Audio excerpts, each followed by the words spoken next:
బెత్లెహేము నుండి వచ్చి యెహోవా మీకు తోడైయుండును గాకని చేను పోయి వారితో చెప్పగా వారు యెహోవాని ఆశీర్వదించును గాకని.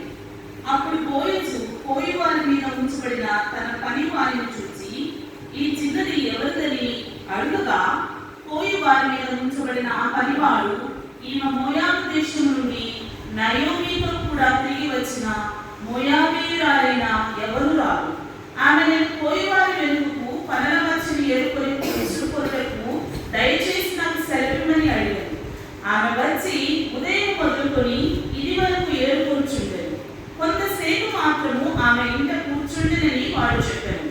అప్పుడు బోయజు రూతుతో, నా కుమారి, నా మాట వినుము. వేరొక పొలంలో ఏరుకొనుటకు పోవద్దు, దీనిని విడిచిపోవద్దు.